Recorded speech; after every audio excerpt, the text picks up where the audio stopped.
So welcome to today's episode of All Been Done. Delighted to welcome legendary North East newsman Charlie Allan to the podcast today. Charlie, welcome.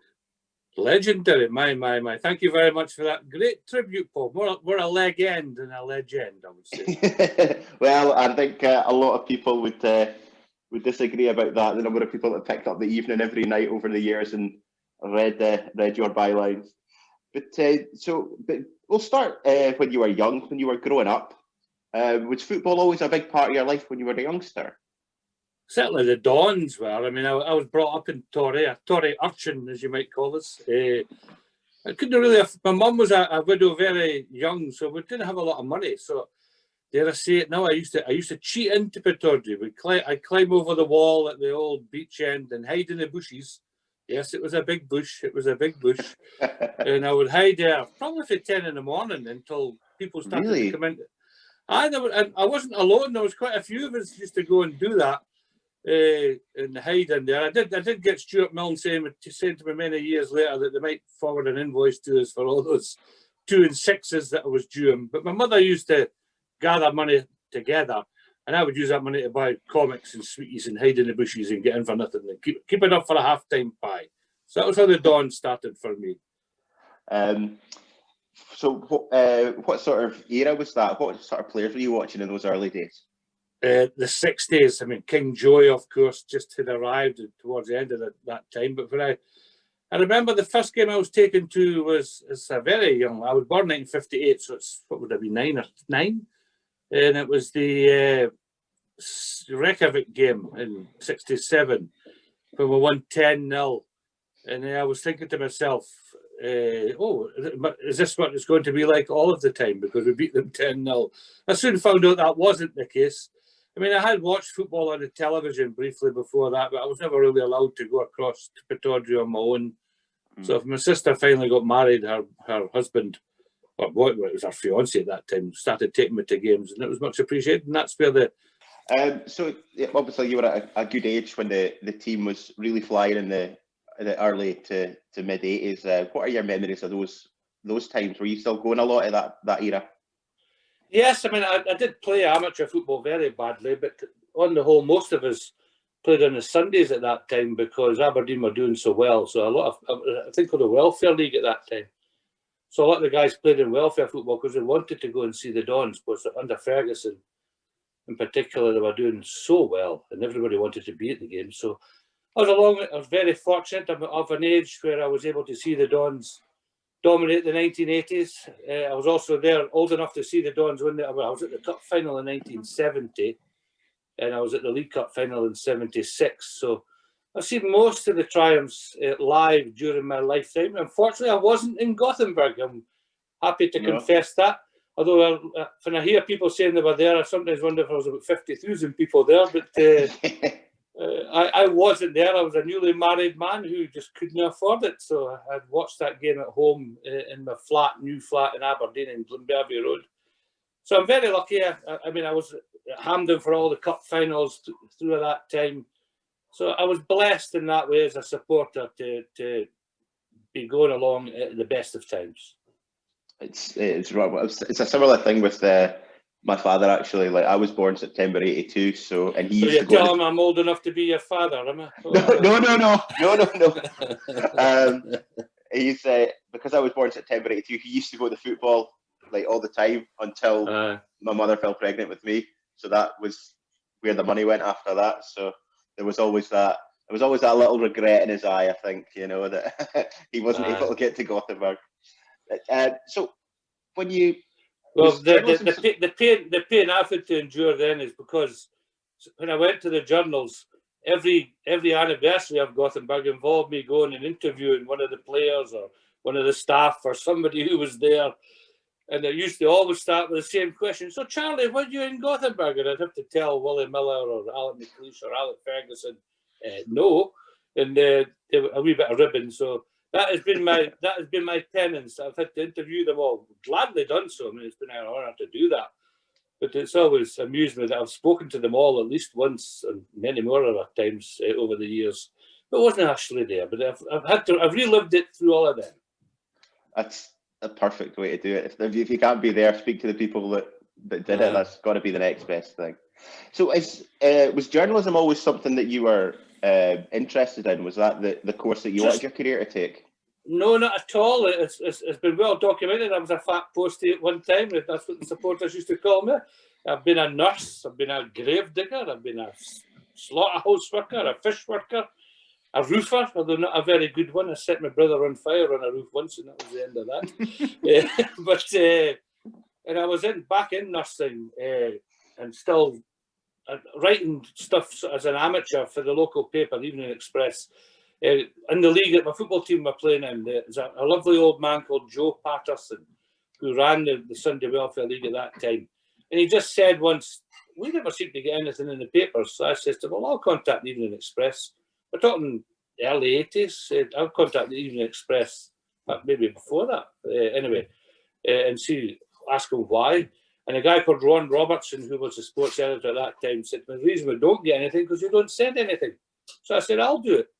So I couldn't drive at that point. It was many years later before I even learned to drive. So my wife used to drive me up every Sunday night to the Journal's office at Langstrath and post in a handwritten roundup of all the welfare football. And I did that for many years. And then they came to me in late 1989 into 1990 offering me a job. And I must admit, I did think, I'm not too keen, but my wife says you'd be daft, you'll regret it if you don't give it a go. Yeah. So I had no journalistic qualifications other than just being an amateur who'd been covering local football. That gradually led to them asking me to do junior football reports and occasionally a Highland League one, but not very often. But then Ronnie Robertson just came to me one day and says, you want to try and see if you can do this as a living? So I gave it a go. We both agreed I would give it 6 months. So it lasted nearly 28 years, so I can't complain. No, not too bad for a 6-month gig to start with. So was it always was it straight into reporting on the Dons, or was it built up to? Oh no! I remember my very first day, showing you how naive I was. I was told to key in all the bowling results from the weekend into the system so that they could be reproduced in the green final. So I sat there nearly 5 hours doing this. And then Ron came along and says, right, just save it into whatever it is. Save it. I hadn't even created an actual job for it. I just sort of written it on a screen. So that when you tried to do anything, it just deleted itself completely. So I had to do it all again. Oh, no. So I had no idea how to do any of these things. So they showed me. I did bowling, golf, and worst golfer in the world. But so my friends used to wind me up because it was off the tee with Charlie Allan doing this golf stuff. Bowls, local sports mainly, with a little taster of getting to go to Premier League matches at that time. I would pick a game for the green final myself. Bill Mackenzie was my colleague who did Aberdeen, and I would go away and pick a match, like an Old Firm match, or Hibs and Hearts, or St Johnstone, Dundee United, and off I'd go on a train every Saturday, do a match report for the green final on a match not involving Aberdeen. I usually picked the team at Aberdeen were playing next so that I could get an interview with someone previewing the Aberdeen match. And that's how it started. For me, that first year or so, I would occasionally go with Bill to a match. Or if he was off, I would be going along with another guy to the games. But really, I was just learning it slowly that way. Then Bill took ill. It was just after we lost the league title to Rangers on the last day. I was at that game. Tasked with getting the Rangers viewpoint, would you believe? That wasn't much fun, I can assure you. I still remember Scott Nisbet coming down the stairway at Ibrox, and I was sitting there with the Glasgow guys waiting to speak to him, and he had the trophy under his arm, and I won't swear, but he said a rather derogatory remark about sheep and Aberdonians and how they'd beaten us, and I got up and walked out. Well, do you know what? If it had been the other way around and you'd said something derogatory to him, he would have got up and walked out. So completely right, you know. I mean, it's, well, I think the passions were high that day because I mean, obviously we were all hoping Aberdeen would win the league that day. So I just went back to the car and had no response from Rangers. I went away now. Quite right. Still kept me on though, thankfully. just as you've mentioned that game. I've spoken to a couple of guys in previous episodes that were around the squad or played in that game. And like the team went on such a good run in the lead up to that game. I think they went like 12 games without losing. Most of them were wins, but then they changed the formation for the Rangers game. Were you shocked that they changed the formation going into such an important game like that? I'll be perfectly honest with you. I wasn't really, because we all knew that Aberdeen just needed a draw that day. And I wasn't surprised that perhaps it went a little more cautious. Because at that time, we all believed that it didn't matter what Aberdeen did, they would win the game anyway. And I still maintain that Alex Smith just got extremely unlucky that day, because they did have the best opportunities to do something that day before Rangers scored, if I remember correctly. There was another 10 cat opportunity, and I think Hans had a header as well. Went close. And then, of course, the events went against them then. So I've always maintained that. I mean, I think Alex Smith is a very badly treated Aberdeen manager. I don't think we should have ever sacked him. I think the problems that we had from stem all the way back to the day that Alex got booted out at Aberdeen, because I'd interviewed him the week before, and he'd laid down specific long-term plans for the club, which involved his dream eventually to get Willie Miller and Alex McLeish as the management team at the club. And he'd already laid the foundations for that by getting Willie involved at amateur level.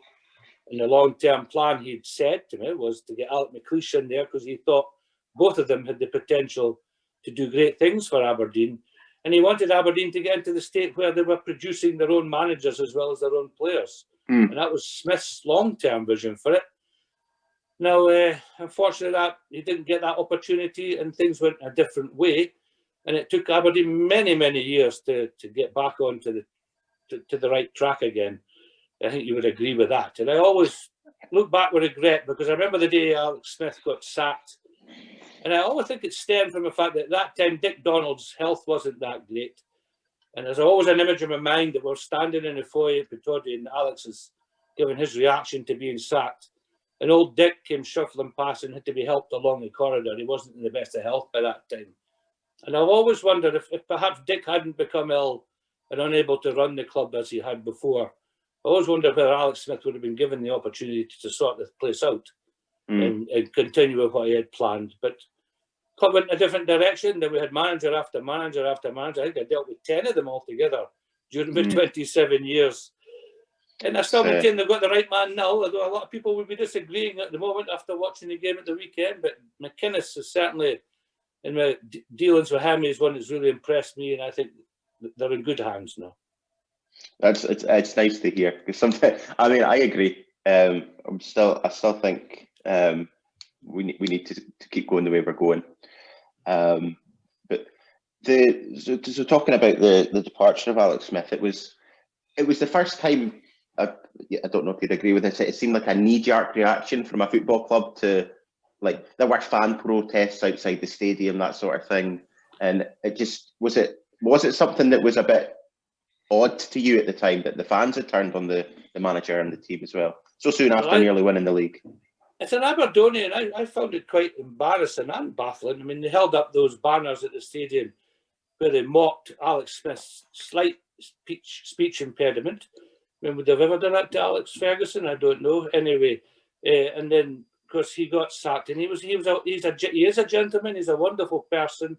He was always helpful to me. I was the rookie in terms of the reporters covering Aberdeen at that time, and he couldn't have been more helpful. Offered advice that I think I tried to use as I got more inveigled in the task. And I remember privately going to his house in Aberdeen and apologising, even though it wasn't even me, but someone had put graffiti on his door the day he got sacked, his front door, saying something rather unkind. And I was so embarrassed by that as an Aberdonian. And Alex was a lovely guy. He did some great things for Aberdeen. We won 2 cups in the season under him. And he was so close to winning that league title. Okay, we got knocked out of Europe in a poor performance the following season, and things weren't going so well.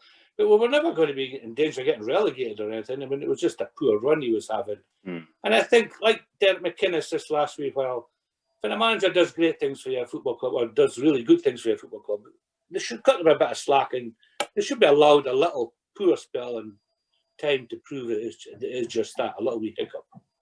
Yeah, I think you earn the right to get a little bit of extra time.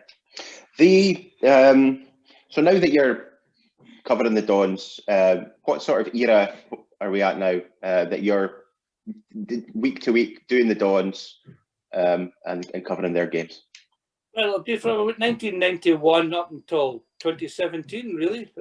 June the 2nd, 2017, that's the day I departed the journals. So the actual last match I worked at was the Scottish Cup final when we lost so dramatically to Celtic. To my eternal shame, I was very unprofessional at the final whistle that day because I was right beside where Scott Brown was getting the trophy. And I couldn't look, I just turned round. I mean, all my pals in the press were just laughing at me because I just thought, I can't end this way looking at him getting the cup because that was the day when we had to break away and we could have had the ball across and we could scored at that moment. I can still see it in my head. I was all ready to be going across away into the horizon as a happy journalist. And I remember speaking to Derek McInnes the day before at Hampden, and he was saying we're going to win a cup for you and all that, and I really appreciated that. It didn't happen, so that was my last match. But it was still nice to see the Dons at Hampden for the final time. But that was how it ended, and it started way back when I had to go to cover Aberdeen when Bill, who sadly has passed away, became ill, and that just it spiraled from there. Bill used to cover Scotland as well, so they were going to Euro '92 in Sweden, and I was told 6 weeks before you have to go to that as well. So it was a bit of a daunting thought because I never even covered a Scotland game before, and certainly never used a laptop abroad before. So it was a wee bit worrying. So that's where it all began, way back then, just during coming towards the end of Alex Smith's reign into Willie Miller's reign. So if we move into Willie's reign then, and your work in there, what was a general week like for you? So like press conferences on XYZ day, maybe an interview with a player, and then to the game. What was just a normal week like for you then?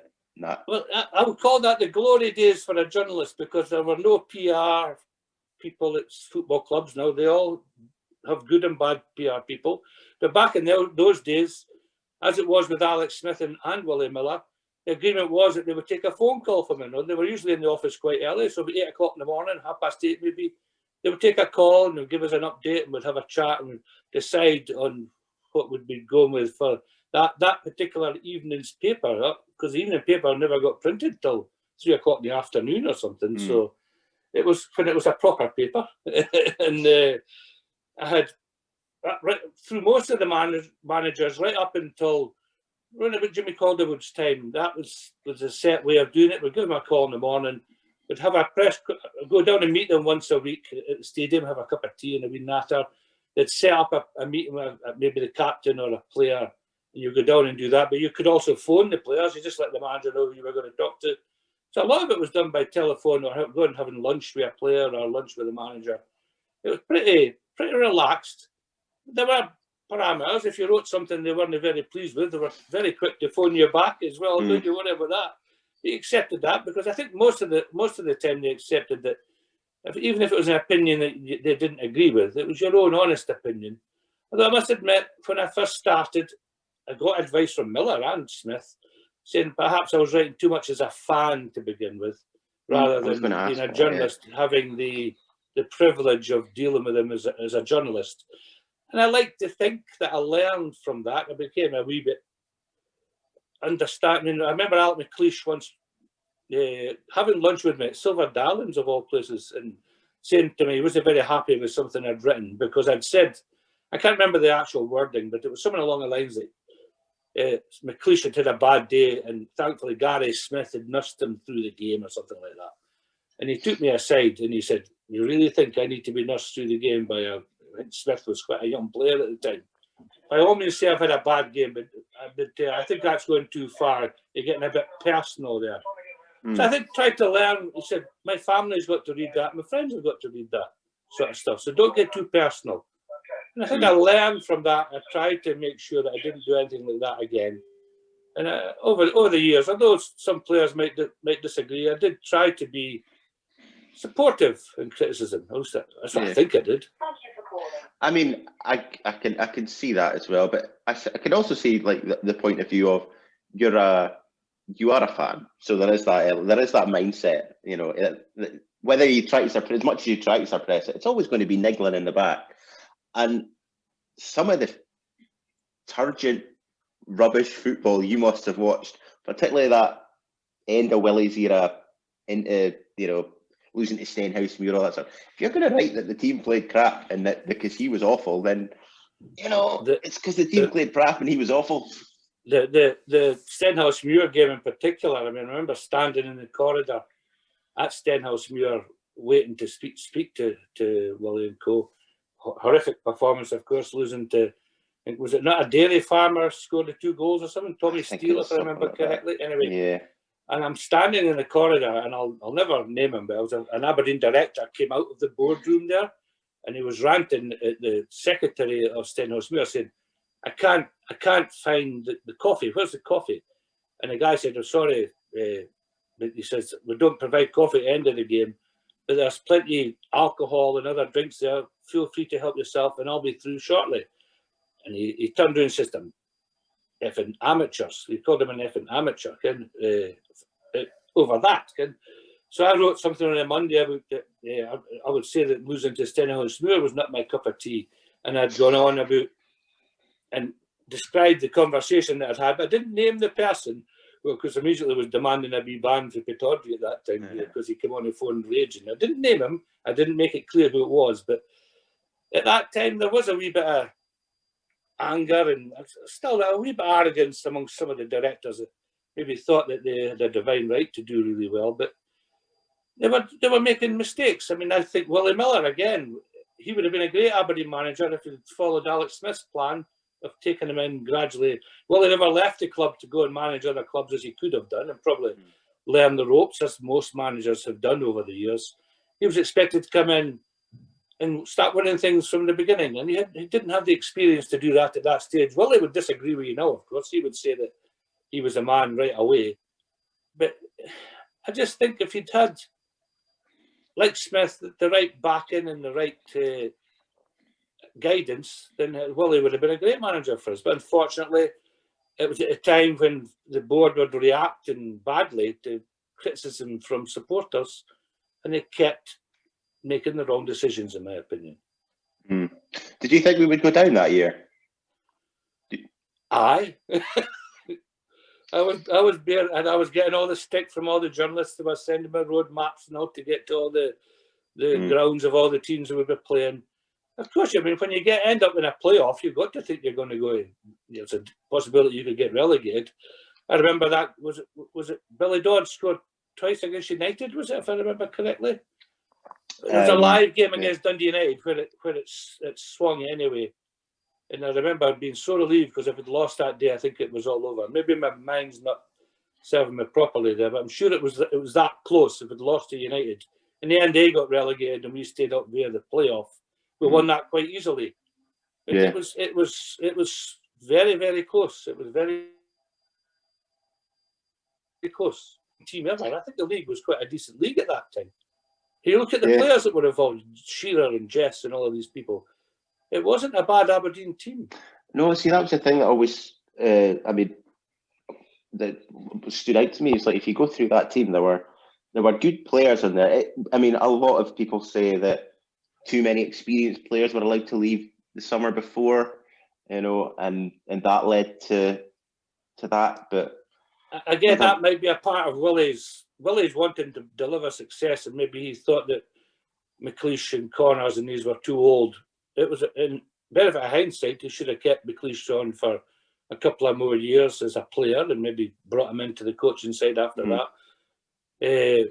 But I think Bobby Connor was one of the other ones that left, who's not been a player that fans have always loved. But I think he was a very vastly underrated player, a great player for Aberdeen. Now, you're right, he got rid of experienced guys. Whether he saw him as a threat, I don't know. I don't think so, because Willie Miller is such a strong person himself.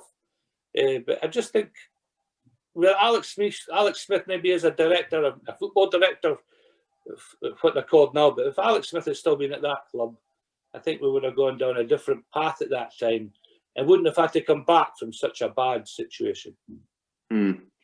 Yeah, it's very interesting.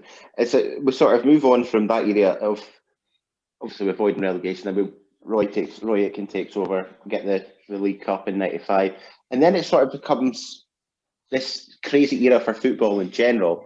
Like, I don't know, maybe '96, '97, so maybe just slightly towards the end of the century, where there is suddenly money creeping in, but not vast amounts. So we're signing players like Paul Bernard for, was it £1 million Paul Bernard cost from Oldham? And then the Bulgarians, Kiryakov and Svetnov, who just played in the World Cup. So you're signing these players for, I'm assuming, quite big money. The Craig Hignett as well. I'm sure he was on quite a big wage. Obviously, he was only there for a short period of time for personal reasons. But does that start to look like the club's turning around, or it's just like because everybody's throwing money at things? But did it look like again, I think it's the board making the mistake that they thought they could maybe chase success by investing money that they simply didn't have. Let's be honest. That's where the club went. But they weren't alone in that mistake. I mean, everybody was doing it. I mean, I remember reporting at the time, was it Kiryakov was on something like $6,000 a week or something, way back in the mid-90s, which is horrendous, terrifying when you think it. I think the average wage now might be about $2,000 a week, so it's a lot of money for a way back then. Hignett was on a quite a lucrative contract as well. So it was, I think that was an error, but it was only because they were trying to fulfil the ambitions that the fans were showing at that time. They wanted to see Aberdeen competing with teams, and the board were getting a lot of criticism if they didn't dig deep and have a go at it as well. And Stuart Mill was involved by that time. And I have to admit, I mean, I got on well with Stuart, and I have great admiration for what he did for what he's done for the football club. Not done, still doing. But I think he made mistakes. I think he would be the first to say that he was a part of a board that made errors at that time. It made it, and it just went from one to the next. Maybe being ill-advised on players that they signed, managers maybe choosing players that didn't do as well as they'd hoped, and they were paid a lot of money. So I think that Stuart gradually learned from those errors over the years, but they were mistakes that were very difficult for Aberdeen to cope with, particularly in the sort of mid to late 90s. There were some exciting players. I have specific memories of a game against Celtic that we won 3-2. And it was one of the most exciting games I've ever been at. I think it was a 6:05 on a Sunday night. It was when Sky started doing that. And Hignett and Jess just absolutely tore Celtic apart. Reggie Blinker scored the greatest own goal I've ever seen in my life. I don't know if you remember it. Gary Smith took a free kick from the halfway line. And Jonathan Gould, I think, was Celtic goalkeeper. He came out, and then Blinker came towards him and just headed it over him into the net, empty net. There was 3 penalties for Celtic. They missed 2. Jim Leighton saved 2 penalties. 2 players got sent off. What a game it was. What a game. I honestly can't remember the details of the game. I must have been there, I would imagine. But it was early 90, must have been early 98. It would have been. But yeah, there were some great players, even though the Dons weren't doing as well as we all hoped. And Ian Jess, I mean, Duncan Shearer still winds me up to this day about Jess being my boy, because I used to have match ratings in the paper. He always used to say, "Oh, Jess 10 today, is it Jess 10?" Because he used to get quite a high rating, because I just thought he was a fantastic player. And really nice man as well. I mean, he's in Barcelona now, and I have caught up with him over the years and sort of stayed in touch. I mean, I must admit, I was a wee bit biased towards Ian Jess and Scott Booth to an extent at that time. So even though Ian's from Portsoy, I still regard him as a local boy almost. Yes. We'll cheat a wee bit. So it was always nice to see that they could compete with your Gazas and all those sort of folk that were going about at that time. If we go at the turn of the century, the Dons get their first ever foreign coach in Ebbe Skovdahl. Wonderful man. I'm wanting to hear some Ebbe stories if you've got any. What was the initial reaction? Like, obviously, he had great success at Brøndby, but did you know much about him when the appointment came? When did you first hear of it? Well, we were actually told by a friend in Manchester that they'd approached this guy because he'd played against Manchester United with Brøndby in the Champions League. And he'd said, I've heard that this guy's maybe coming to you guys. I don't know where he got it from. And of course, I think it was broken by the record, the actual story, if I remember correctly. Oh, I never claimed to break a story that wasn't mine. So I did say to my paper, well, we don't really know a lot about this guy. So much to my delight, I was sent over to Copenhagen before he came to Aberdeen on what they called a fact-finding mission. So I was sent there for 5 days on my own to Copenhagen. I'm thinking, 5 days? But I arrived, I just turned up at Bromby Stadium in Ebby. I was invited into Ebby's office, and I was in there, and it was, you could see him through the smoke, you were lucky. And he was there. He made me so welcome. He introduced me to Tommy Muller-Nielsen, who came across with him also as the assistant at that time. And they made me, for 2 days, I was in there every day, those 2 days, interviewing him and getting his views on football. And I had to create a series. So by the end of the second day, I had it all done. And he said to me, so what are you going to do now? I said, I don't know, I'm supposed to be here for 5 days. So then he just let me come along and watch training. And then we'd go for lunch. And he would take me out in the evening for a couple of beers. So I got to know him quite well before he'd even arrived at Aberdeen. And I just found him such a nice man. I mean, I wrote when he left, and I told him to his face as well, that wonderful man, really lovely, lovely person. I did wonder what he'd done to my football club at the time that he was there. Because Ebby wasn't one for going to watch the youth levels or any of that sort of stuff. I don't think I ever saw him at a reserve game or a youth match. I used to go to all of those as much as I could. It was a daft thing in my head that I thought, I want to know what's going on at Aberdeen. I have to know what's going on at all levels. So I would go to Balgownie or along to the reserve games and stuff. I did that right up until I left, actually. But Ebby, in between all of that, wonderful man. He gave us that famous quote when I went into his office and said to him one day, I noticed this thing on this new Opta stats thing that's coming out. This was a brand new statistical thing that was coming out. And I said, I've noticed that stats say that Harold Stavrum has a higher scoring ratio than Henrik Larsson when it comes to shots on goal for goals gained. And that's when he came out with the stats quotes, saying that they're great to look at. They're like miniskirts, great to look at, but they hide the most important things. I was sitting in his office when he came out with that. And I must admit, I was in bits laughing. And he would come up with little things like that all the time. I remember when we went pre-season abroad, I used to pass the time waiting for them to finish their training. I'd walk around the training pitch while they're training in the middle. And I remember Ebby shouting across to me, Charlie, I've got a stopwatch here timing the players. For you, I have a calendar. Little things like that. He was such a wonderful man, and every day was a joy because he'd make little jokes. Some of them you couldn't really use. I mean, I went when Dick Advocat became the manager of Rangers. I said to him, have you much dealings with Dick Advocat over the years? Dick Advocat, he said to me, 2 of my wife's favourites. No. That was the sort of things he would come up with, and you would just be in bits. I mean, he was a really, really nice man. It was so sad when I heard he'd passed on. I mean, the day he got another one who had to leave Aberdeen, of course, I went along and gave him a bottle of malt, because I know he loved bottles of malt, and a little sheep, Aberdeen sheep, with a little Aberdeen badge on it, and system. This is a thank you to you. And he did seem to appreciate just a little gesture, but I had a wonderful time with Ebby, and it was certainly a bit of an adventure while he was manager. Unfortunately, the team didn't do so well, but he could do no wrong. I mean, I remember being at the Bohemians game in Ireland where we'd just been knocked out of Europe. First Scottish team to lose to an Irish one in Europe, if I remember correctly. And Ebby's getting a standing ovation walking down the touchline from the Aberdeen fans. I think that was a measure of the man that even in such a dire situation, people just seemed to love him. He definitely had that personality about it. The chant of Eddie, give us a wave is one that always comes to mind.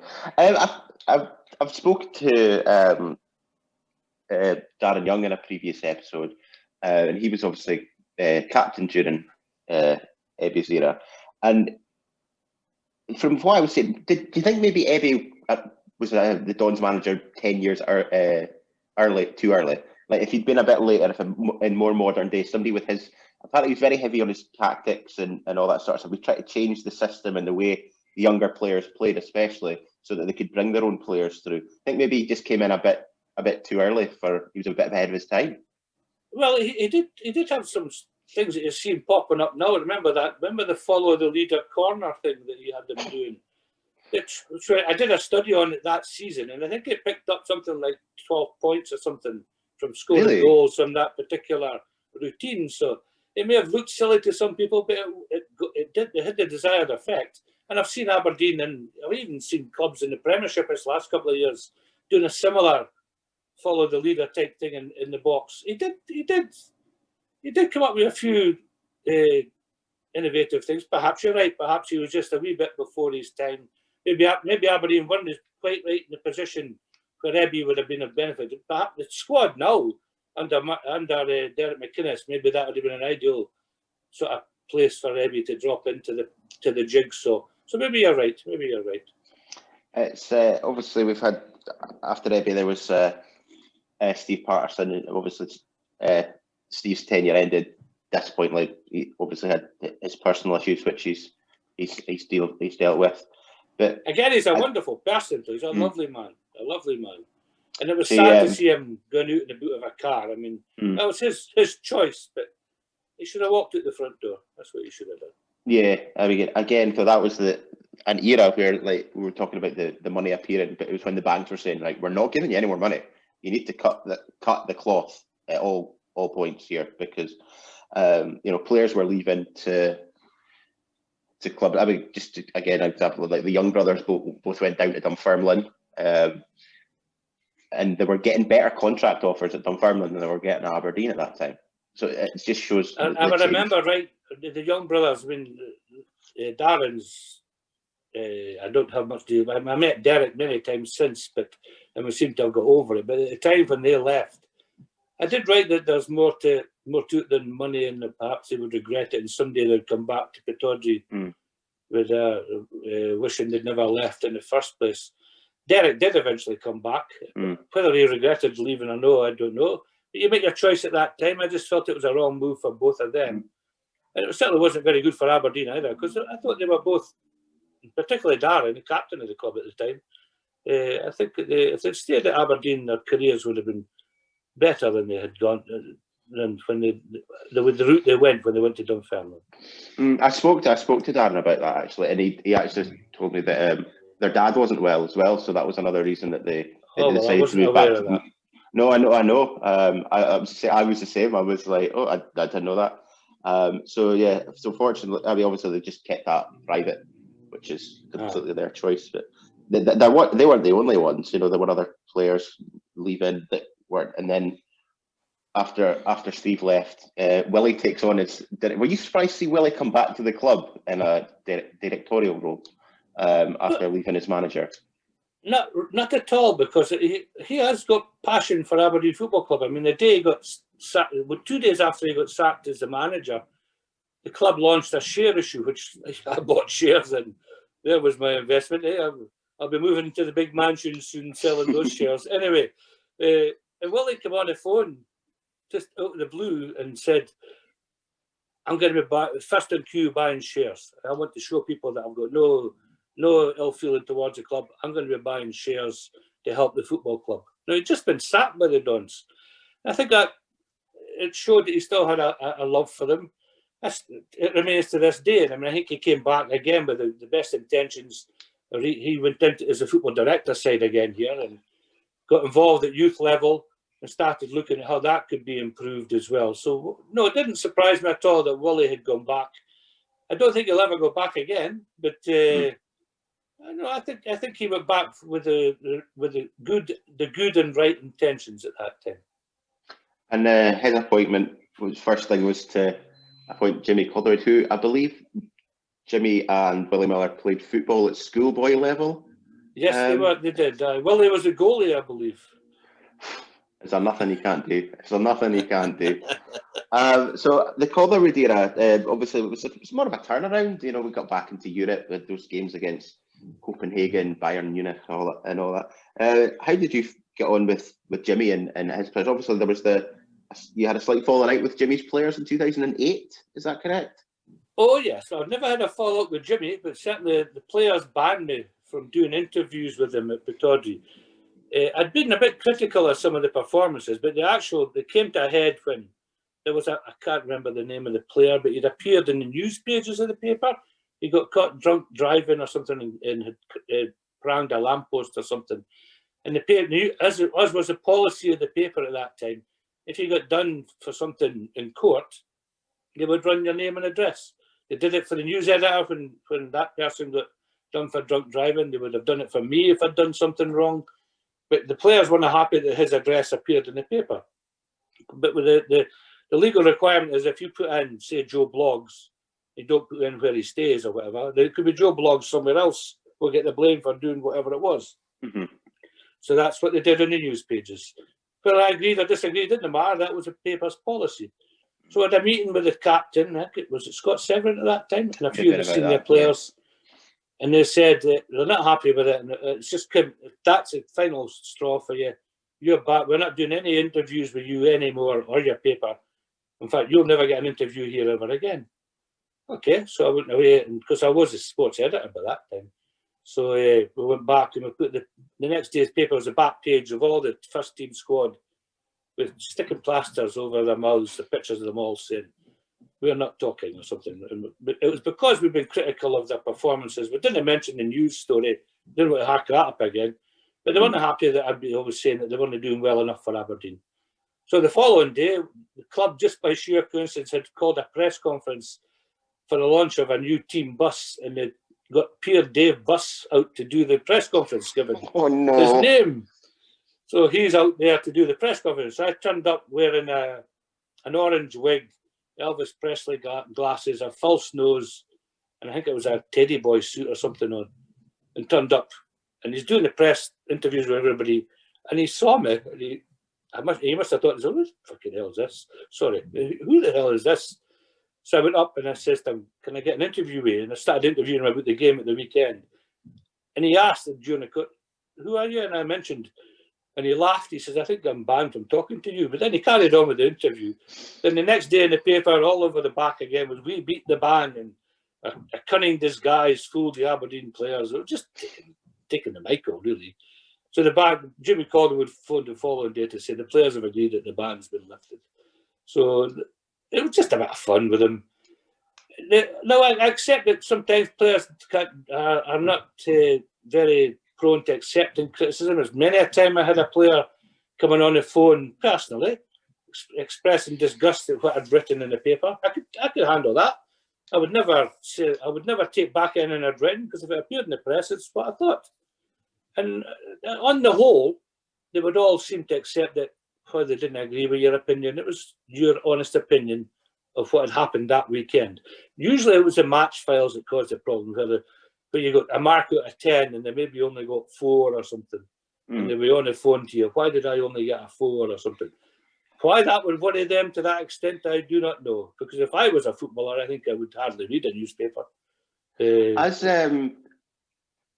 it came into more modern, obviously you retired in 2017, but things like social media in the last 5-6 years, especially with regards to people giving their opinions on sports and football, do you think players care less about what gets written in the back of the newspaper, the rating out of 10, because they're too busy sitting on Twitter wondering why people are slagging off their girlfriend? Well, it is a different world. I mean, I must admit that I'm not a great fan of social media. I mean, I've got a Twitter account which I had to use towards the end of my time at the journals, and I've just kept it open, and occasionally I'll pop into it. But it was, when social media began to take off, Evening Express would be printing stories online, and then there'd be comments posted on the end of them.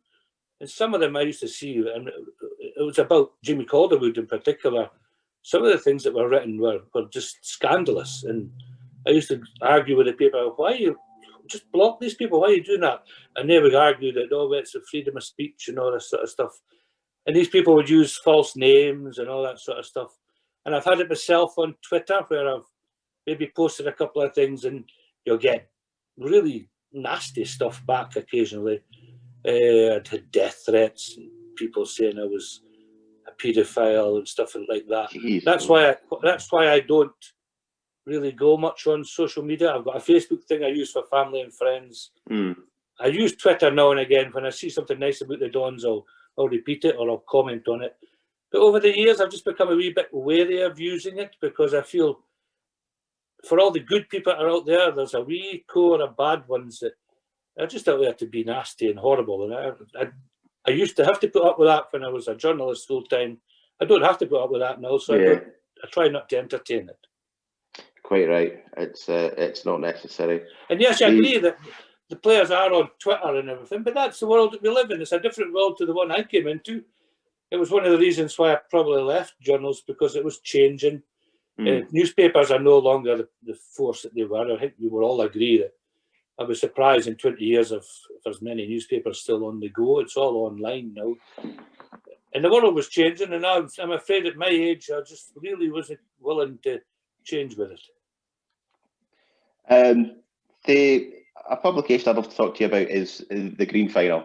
It was such. I mean, I'm 38 years old, so Saturday evenings getting the Green, that was the thing. You get it delivered, or you go to the shop. And I remember it used to be, when we were growing up, there was a quiz that Kevin Sterling did in it every week as well. So we would sit on a Saturday evening, me and my pals would sit in one of our houses, and we'd do the quiz, and we'd read the finals and stuff like that. It's just, I mean, it was so sad for me personally when they stopped doing it on the Saturday evening. But just your memories of that publication, really.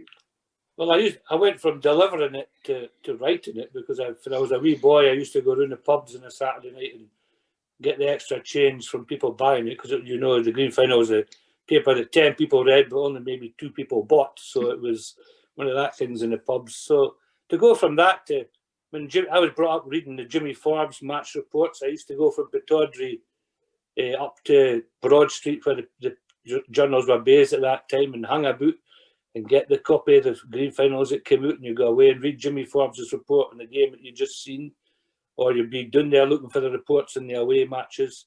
And I remember getting the sort of old sepia coloured posters in it of the Aberdeen players. I wish I'd kept them. I had them all over my walls and all that. So I went from being an avid reader of Jimmy Forbes' stuff to end up reporting on the Dons. And it was a strange way they did it way back in the beginning of it. When I was there in the 90s, we still had copy takers.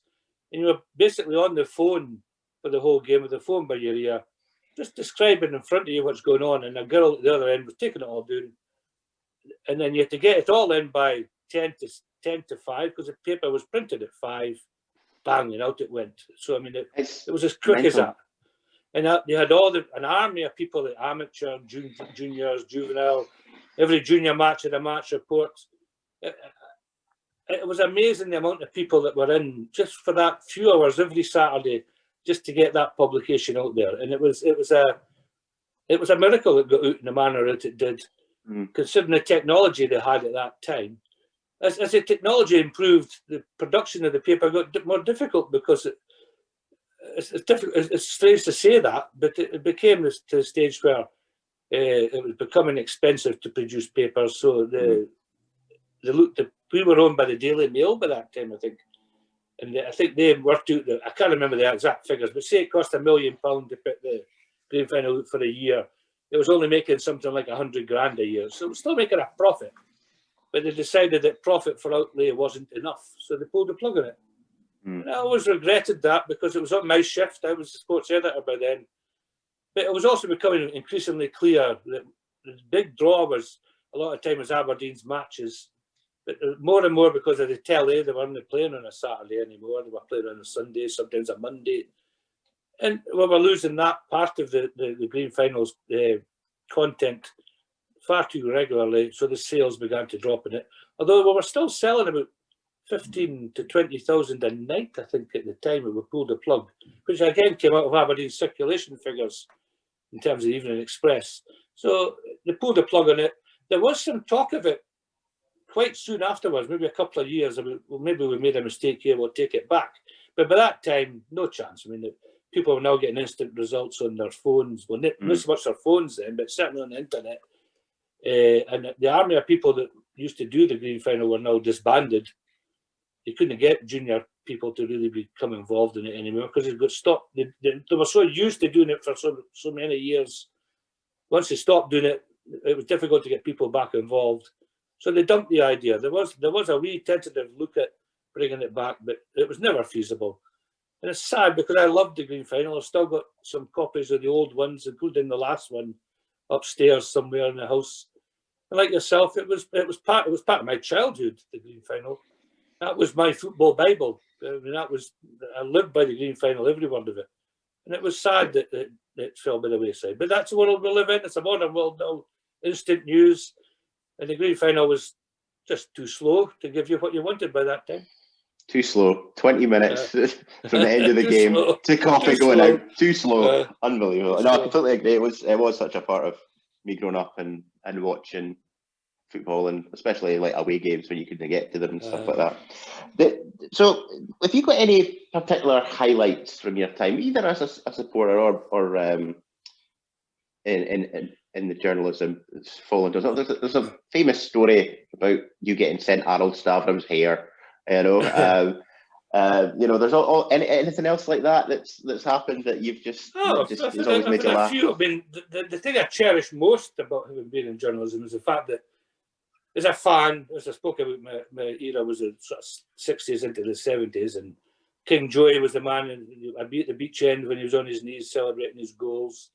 And when we had the Driver Cup final, I think was it 1972. I ran onto the pitch when we beat Celtic at Pittodrie in the final of the Driver Cup, and I remember grabbing Joe's arm and asking if I could get his shirt from him, and he patted my head.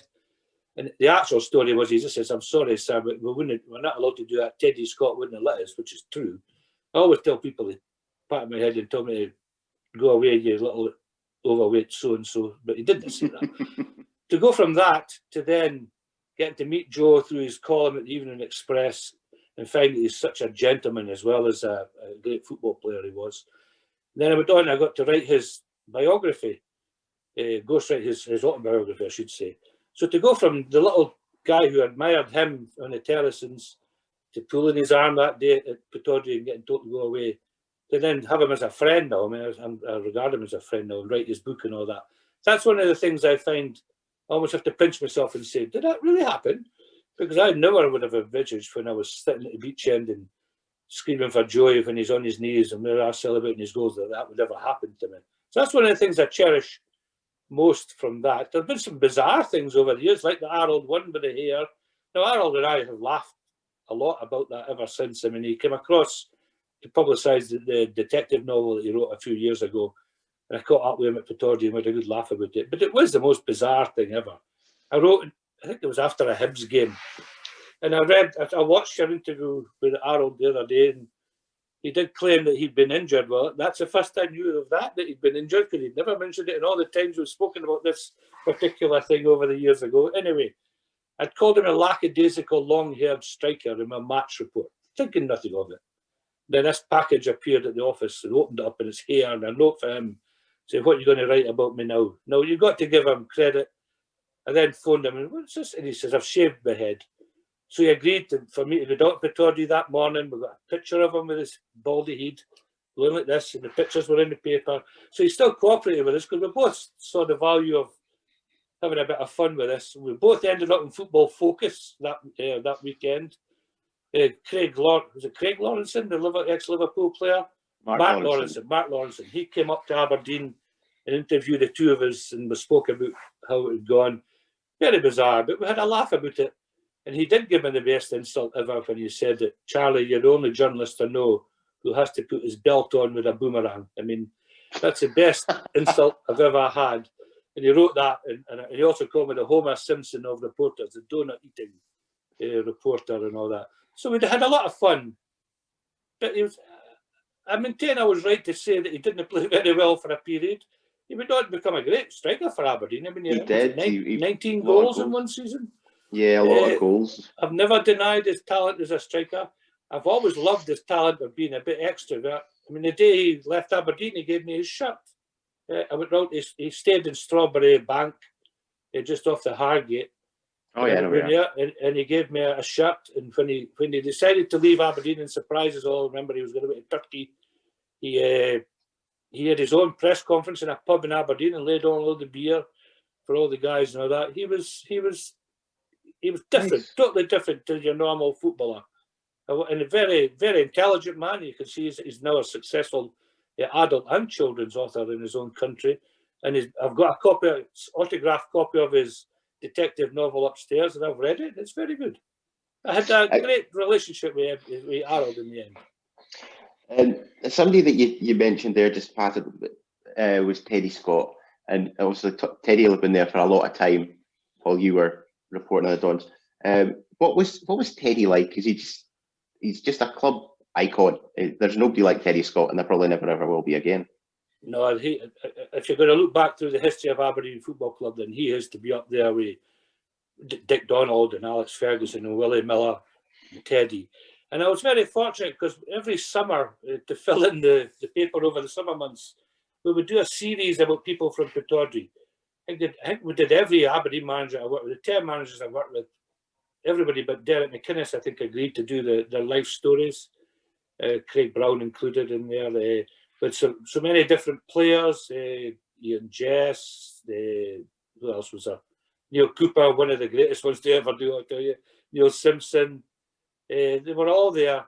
And with Teddy, I asked him once if we could do his life story for one of these things, and he declined. But he said, what you could do is look at my diaries and do stuff with my diaries. And I said, diaries? What diaries?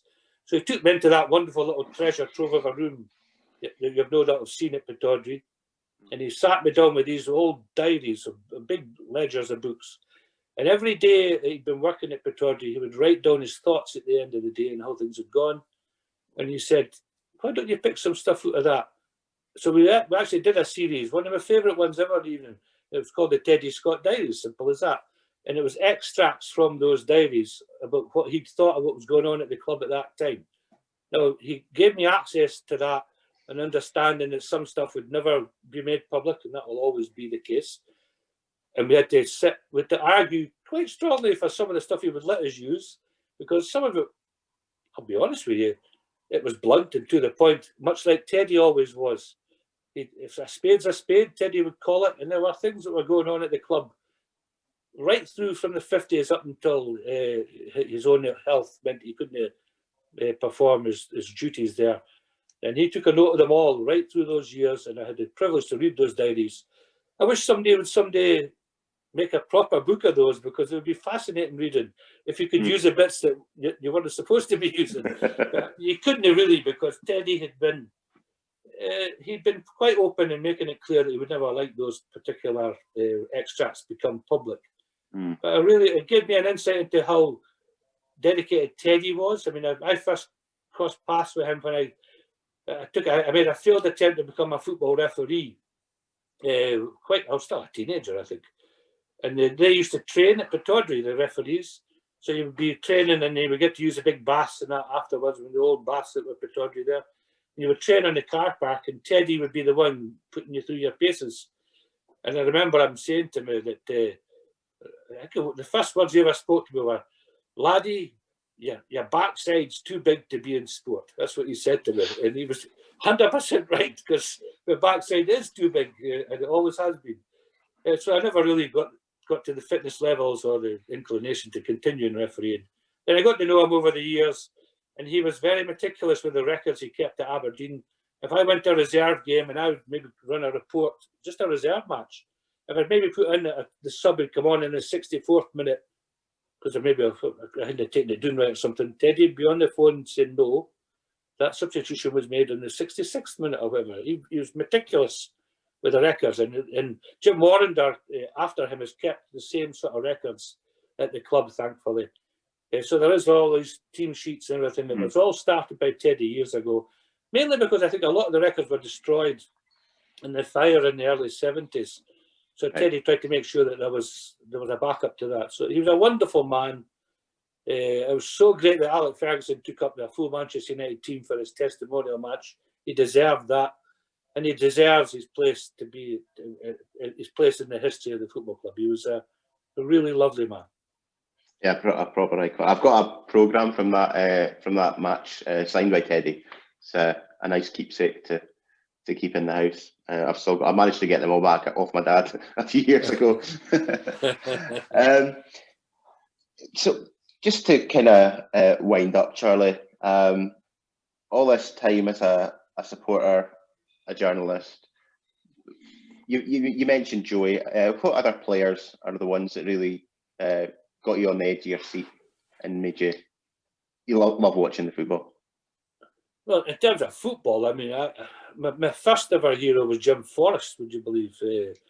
An ex-Rangers player. You're allowed to say that, but I think you can say the R word on here. It's okay. Yeah, he was my big hero. He had thighs like tree trunks, and I remember being fascinated by the speed of this guy. So he was. I always wind up Joe by telling him Jimmy Forrest is my real childhood hero, but he wasn't. It was Joe. But even through Arthur Graham, I've been so lucky to see so many great players. Neil Cooper stands out in amongst all of that because I became really friendly with Neil after his retirement, and because it was very sad what happened. And it was a great honour to have been asked to speak at Neil's memorial service at Pittodrie when he passed on.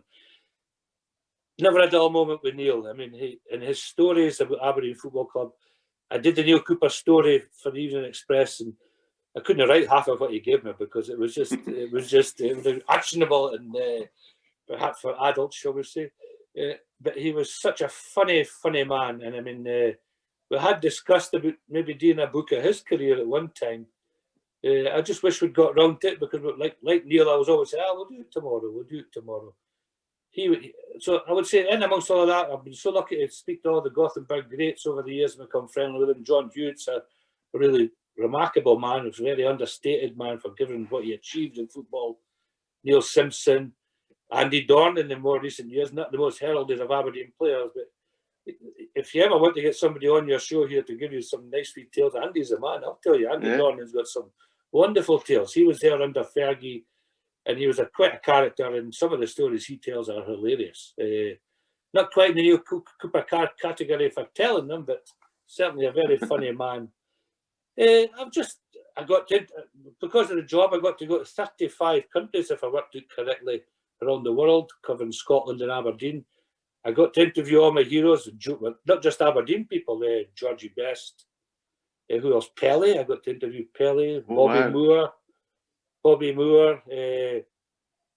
Ruud Gullit, who else was there? Jurgen Klinsmann, all these sort of people over the years. And I remember sitting opposite them at Euro 92 and thinking, how have I got here? What's going on here? And I was terrified initially in the way back in the 90s. Later in life, I became a wee bit more relaxed about it. But I still had a wee nervousness when I was interviewing the likes of Willie Miller, who was an all-time football hero as well, and Sir Alex Ferguson, who has always been very helpful to me over the years. But I must admit, even as an adult, you're a wee bit wary and nervous about dealing with a man who, doesn't suffer fools gladly, but he was always very kind to me because I worked for the evening paper. And Alex, I'll always say, he's always been kind to those that have been kind to him over the years. And the paper was, because I think my role and the people before me, I always saw my role as to be supportive to Aberdeen Football Club. And even if you're being critical, be positive as you can be with that criticism. Because I always wanted to see the Dons do well. If the Dons were doing well, my job was easier. People would read more about the Dons. The sales were better because if the Dons are doing well, people want to read about them or speak about them. So they're doing well. You don't want to pick up a paper and read about Aberdeen getting beat 3-0. Well, if I see a match report now in the paper they've just been beat, to be honest, I won't read much of it because I don't want to know. To know. So I was very lucky. I went from being a fan into that role, which I never expected to do. People say to me, why did you give it up? I just felt my wife had retired and it was time for us to go and have a look around the world a bit. We're together. Have I got regrets at giving it up? Yes, because I missed the banter. I missed being involved in the day-to-day side, behind the scenes, and getting to know what's going on at Aberdeen. Missed being nosy about Aberdeen. But it was the right time for me to go, even though I loved working with Derek McInnes. Derek McInnes is, don't get me wrong, I think he's one of the best managers we've had. I've worked with 10 of them, and I was very fortunate. I think Alex Smith was a fantastic manager. I think Jimmy Calderwood was never given the credit he deserved. Mark McGee, Mark got a bad press at Aberdeen, but I think I really like Mark McGee as a person. I got on well with all of them as a person. Derek McInnes, he stayed more aloof. I've never really had the same sort of close relationship or fun relationship as I had with all the other ones. But that's because he's an ultra professional. He's a very dedicated man, good at his job. And I knew the barriers with Derek. I was pressed. He's the manager. You've got access. I also got enough insight to see that he is a man who is doing good things for Aberdeen. He always has. He's got Aberdeen at heart. And I feel blessed I've been, for a spell when he was a manager, see him working, because I'll maintain till the day he leaves that he was the right choice and is the right choice for Aberdeen, and he is doing a good job there. And I just wish people would get off his back. I mean, I saw a picture the other days on social media, again, why I don't like social media. Some young fans, I think, had pictured themselves outside Pretoria with a flag or something when I go at Derek. Grow up. That man's doing a great job for our football club, and he will, if he's allowed to continue, he will bring back more than just that League Cup that we're all hoping you can see him build on. That's the dream, isn't it? Just lift another. Just get that Scottish Cup. Just get that Scottish Cup. That's all. That's all you want. The Scottish. The only other thing I remember was the thing that I always remember is that time when I got banned from Tannadice by Dundee United for writing that Mark Perry was going to be coming to the football club. And of course, Tommy McLean was a manager, Jim McLean was the chairman, and Tommy phoned and said, "Your story's a lot of rubbish." Now, he knew and I knew, and Mark Perry knew that it was all perfectly true at that time. But he said, if I didn't tell him my source, I would be banned. I said, well, ban me then. So they banned me. And the paper, much to my horror, brought out these masks that they made people, ask people to wear at the game. So I'm down reporting in the game, wearing my own mask to get in, to get past the steward. And I'm sitting in the back of the stand, and a steward came up to me and he said to me, because he saw me on my phone, I'll file into the paper with a notepad, the back of the Aberdeen fans.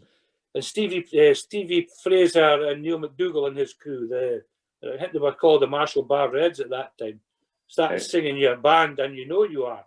So this steward came up, and I'm sitting on my phone, and he said, "Are you that Mr. Allan?" And I went, "No." And he went, "Okay." And away he went and left me sitting there. And then that following summer, Perry signs for Aberdeen. Then about 2 a.m, my house phone goes. How he got the house number, I'll never know. Jim McLean. Your band's lifted. And he said something rather derogatory, then hung up. And that was my ban up from Tannadice. So little daft things I look back on and think, well, that was quite funny. Jim McLean phoning you at 2 a.m. Jeez, that just shows his passion for his football club. He was an amazing fella as well. Yeah, no, it was an icon. It's very sad when he passed away recently as well. Charlie, this has been an absolute pleasure. I've loved chatting football to you. Absolute treat. I think really I've spoken a lot of rubbish in there. Sorry about that. Not at all, my friend. This is exactly the sort of thing that I want to get on this podcast. People just talking about their love of the club and being around it, and the stories that they're willing to share is a great honour for me to listen and let other people hear them as well.